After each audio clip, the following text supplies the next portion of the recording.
Welcome back everybody to another video on my channel today, and we're going to go over League 2 and League 1 midweek predictions. Hopefully I should be able to get the fixtures on either side of me on the screen right now, as I did in the last video with the championship table. So hopefully we can get the fixtures on to the left and to the right of me. And hopefully we can just, get into this video, you know the drill to this by now surely. Predictions running for each League 1 and 2 as I mentioned in the start. And we're going to go through all the games to give our predictions. We're going to kick off in League 1, Blackpool host Gillingham. Good result for Blackpool against Peterborough on Saturday, 1-0 win up at Peterborough. Carl Vassell coming up against his old side, and that's how you let him go 2 seasons ago. He pops up, scores the winning goal after coming back from injury. What a way to mark your return to Peterborough. Against the Gillingham side, doing well on the road under Stuart and Mark. I come up with something Lovell. I know that for a fact. It's good on the road, a good win at Walsall. Thanks for a goal from Connor Wilkinson. So they're doing quite well on the road, but I'm going to go for a home win. 2-1 home win. Just for the fact Blackpool pick up a bit of form now. A long overdue win, something I haven't had for a long time. But Gillingham will put up a good fight. I do think they'll score, so not a bad team on the road. But 2-1 in this one. Moving to the next game, we've got Bradford. They're hosting home to Scunthorpe. Bradford done very well on Saturday, getting a good result against Highflying Wigan. 2-1 win there, thanks to a Charlie White goal and a late winner from the person. I can't remember his name either. Some of these League 1 names I'm terrible with. Come up against the Scunthorpe side, who done well against Northampton over the weekend. Dwayne Holmes' brace sealed a comfortable win for them up at 6 Fields as well. Be a tight game between two sides, just looking to achieve well this season, playoffs minimum for the pair of these. I'm going to go over a draw on this one, 1-1 draw. Just the fact that Bradford's home form's has hit a couple of sliders recently, a couple of poor results against Plymouth recently, when they had such a good home record last year. It was probably one of the reasons why they did so well last year. And the home form hasn't lived up to expectation this year, so for that reason I'm going to go over a score draw. Moving to game 3, we've got a top versus bottom in League 1. We've got Bury and their home to Shrewsbury. We're going that trip to keep playing for the Shrews after their good exertions against Rotherham over the weekend. Pulled out a 2-1 win there. This shows you when you're high in confidence, you're sticking in games. Down to 10 men for Abu Agogo's red card as well. So we're playing with 10 men for the good 20 minutes of that second half. Stefan Payne pulled up with the winning goal thanks to a John Nolan opener either side of a Richard Howe equaliser as well. And that's fantastic for Shrewsbury. 40 points already this season. The aim to try and get 50, as Paul Hurst has said recently. They should be well on the way to achieving that tonight. Coming up against the poor Bury side, who are just in terrible form. Got Brussels side quite easily against the very good Blackburn side at home on Saturday as well.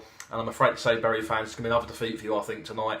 Shrewsbury in good form. They're now to win. That's the thing. A team like Shrewsbury, they're finding ways to win, as Bury can't buy a win. So it's going to be a big struggle for them. And I don't see him scoring tonight either. I'm going to go over 2-0 Shrewsbury away win.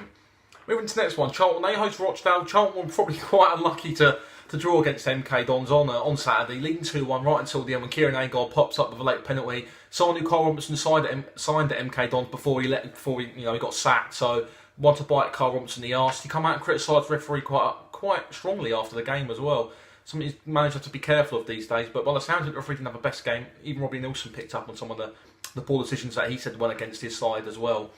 And they come up against the Rochdale side, who was quite surprisingly struggling. I saw the League 1 table on Saturday night, and I was quite surprised to see Rochdale down there. I thought they'd be a bit higher up than they are. Down in 17th position, they're in the relegation places at least. And it's not been a good start for them. 17 points from 17 games is quite disappointing, and a poor return for a side who are normally quite associated with a good mid-table finish under Keith Hill. And they're going to come up short again here against an informed Charlton side who are scoring plenty of goals at home and getting good results. So I see Charlton progressing on and solidifying their playoff place and winning 2-0. Moving to the next one, MK Dons host Southend. Obviously, we just spoke about the Charlton game for MK Dons. Picked up a solid point, kept going and managed to grind out a good result after a bit of a shocking own goal from Scott Goulburn to make it 2-1 to Charlton. Luckily for them, Kieran Agar popped up a brace. And the second one of that brace was a last-minute penalty to get them out of jail. Against Southend team, who were quite unlucky against Portsmouth. Missed a penalty through Nile Ranger. It was probably one of the worst penalties I've seen down for a while. His run-up was all discombobulated and he skied it over the bar. And they probably thought that was unlucky not to get anything. And the shot cleared off the line, which led to the penalty. And if that wasn't handballed, it probably would have gone in, and they probably would have got a goal. But I'm going to go with a home win in this one. I think MK Dons did not doing too bad. They've got good character on their side. Come up against a good Charlton side on Saturday and getting a good result will only stand them in good stead. And I just expect to keep the momentum going. And then we're going to go for a tight little game here, and it'll be a 1-0 win for MK Dons. Kicking on into Oldham versus AS Wimbledon. Oldham haven't done too bad. A fantastic win on Saturday. Owen Doyle with 2 goals, and his second goal was a peach of a goal. They beat Rochdale in this one. And an opening goal come from Cameron Dummergan as well, the full-back. Crossed the back post, he come charging at the back stick and nodded it in.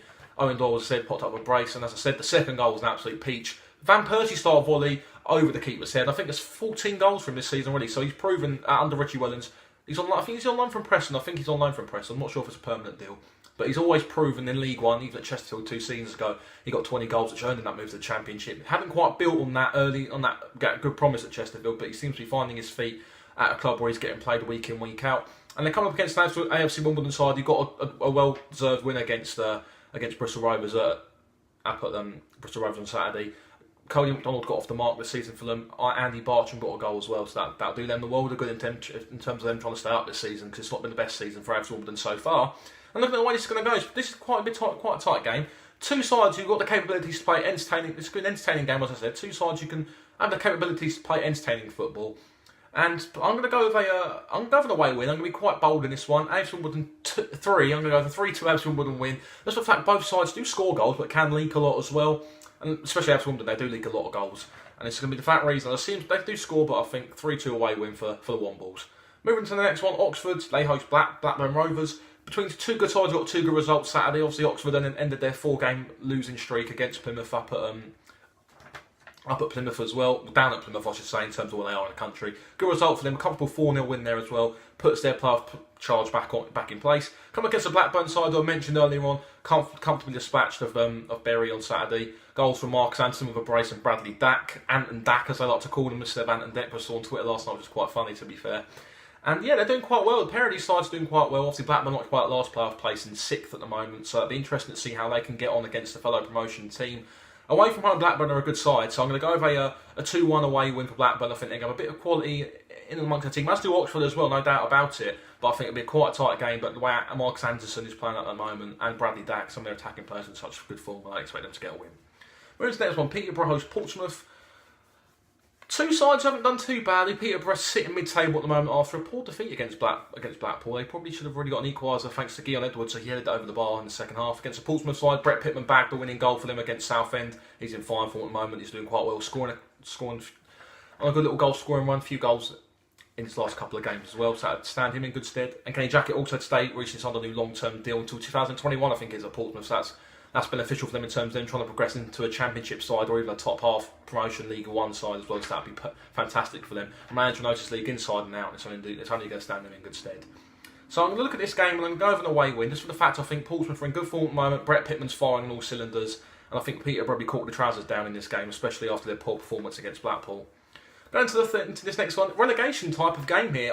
Plymouth Argyle hosting Northampton Town. Both sides not in the best of form. Obviously, Plymouth lost their unbeaten 5-match run after going down 4-0 to Oxford at Home Park over the weekend. It was quite a lacklustre performance where they yet had another red card at home. Disciplinary record at home has been probably been one of the Achilles heels this season. Against the Northampton side, who haven't really progressed since Hasselbank had that little mini revival, really. I mean, they've had a couple of decent results in between, but they haven't really built the early promise that Hasselbank had when he joined the club. Obviously, January transfer window is coming up, but I'm not too sure how much funds will be at Northampton. So, if he can keep them up this season, that'd probably be a miracle for them, and then just try and rebuild the side after Justin Lindbergh. Probably didn't sign the right type of players, I don't think, for Northampton in terms of the way they wanted to play. I don't think. I'm going to go for 0-0 draw in this game. I think this will be quite a cagey affair. Both sides will be quite nervous, and I just don't see any goals going in this game. Moving to the ultimate game in League 1, Walsall host Fleetwood.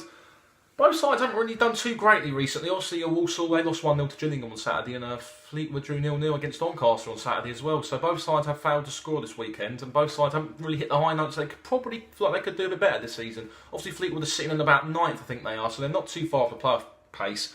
Obviously, Walsall is sitting hovering above the relegation mix, as they're probably deservedly so after the way they've played recently. I'm going to go for an away win in this one though. I think if Fleetwood can get the first goal, give them a bit of confidence, something they haven't had in a while, and they do need a big win to try and keep tabs on the playoff places, and flat reason I'm just going to go over tight 1-0 win. And going to the last one in League 1, Wigan host Doncaster. Should be a comfortable home win on paper, but as we've seen with Wigan, they have that tendency to be a bit inconsistent at times and be a bit sloppy in the way they play. Against Bradford, they went down 2-1. Bradford probably the better team on the day in terms of the way they played. Coming up against Doncaster side, they've got a good point at Fleetwood. Not the worst team to play in the league. They've got good capabilities of going to a better place in the league. Obviously beat Blackburn 3-0 at Ewood Park at the start of the season, so they've got the capability of going to a bigger ground, going to one of the big fish in the league and not being fazed by it. But I'm going to go over 2-1 home win in this one. I think we're going to just have a bit too much quality in hand for a dogged Doncaster side. We'll probably just come up short in this one. So we're going to quickly run through a couple of the games in the league. So we're not going to go through all of them, just because we don't want to make it too long, but we're going to pick out some good ones. We're going to kick off with Cheltenham versus Cambridge United. So you've got to start at Cambridge United in League 2 after the absolute thumping against Luton, 7-0. I mean, fancy going to one of your local rivals and getting turned over 7-0. Ollie Lee scored an absolute worldie. I think he broke the record for scoring a goal from one postcode to another, because the goal he scored is in one postcode and the half in which he hit the ball is in another postcode. Madness, isn't it? But yeah, as I said with Cambridge though, leaky defensively. Sean Derry's come out and said he's a bit worried now. He says some players are coming across a bit of a liability. He's a bit worried. And then without Jabber Berry and Uche Paisley up front, they did seem quite toothless really. And they kind of really rolled over and took one against Luton, who played fantastically well that day. And just probably going to go back onto Cheltenham as well. They come up short against Notts County in Saturday's affair. They lost in that game as well. I would go for an away win in this one, but I'm not too sure. I think obviously Ikpeazu's back, and I'm sure Berry will be back because he was left out of that game for personal reasons. So I'm going to go for a 2-1 away win. Just hope, I'd love to say a 7-0 to Cheltenham, but I just don't see it happening 2 games in a row to Cambridge. So I'm going to go for a 2-1 away win. We're going to talk about Luton. We've already spoke about Luton, so they should probably. I expect them to give Carlisle a good tonking, really. Although Carlisle did well against Grimsby on Saturday, 1-0 away win at Blundell Park. Clint Hill with the winning goal, journeyman around the leagues. His first goal since playing for QPR, so it just shows you, doesn't it? But I'm going to go for 4-1 away win. Carlisle will score a goal, but Luton should have too much in hand. Rolling through Crawley Exeter, I'm going to go for an away win in this one. Although Exeter did lose to Chesterfield at the weekend, but I'm going to go for 2-1 away win for Crawley. Although Harry Kilsman had some speculation after confronting the fan against Wycombe's after 4-0 defeat away to Wycombe. Probably showed he's cracking under a bit of pressure really. Before the game they put out a tweet saying Thomas Verdeep was the beast, Akinfenwa wasn't. Akinfenwa goes and shut them up in the end. He's the beast. Sorry Crawley fans, but Thomas Verdeep is not the beast. So yeah, I think Harry Kewell could be out in his ear very soon. When you're confronting fans in an aggressive manner as a manager, it just shows you cracking. And it's just not good to see. As a manager, your fans are your safety. You need a good connection between yourself and the fans to radiate and bring a good chemistry. And he's tarnished that. It's going to be a long way to try and redeem himself. So we're going to go into the next one. Newport host Barnet. Obviously, Barnet appointed Mark McGee back at the before the weekend. They lost to Port Vale 1-0. Wasn't the best way to introduce yourself to your fans. They're sitting in the relegation zone. Obviously, Shaquille Call first, John Akinde, as I mentioned before, both out injured. Not the best in terms of what they need to do as well. So, coming up against the good Newport side, they should brush them aside quite comfortably. Save it, guys. There's my Leagues 1 and a couple of League 2 predictions all rolled into one. If you like it, hit the like button. Subscribe to the channel if you're new. We're not doing too bad on subscribers. I'm quite pleased the way we're moving at the moment. So yeah, I'm really happy at the moment. Do like it, hit the like button, as I said. Subscribe to the channel if you're new for more EFL content. And we'll see you all probably Thursday for the kicking off our weekend reviews. Thank you. Bye-bye.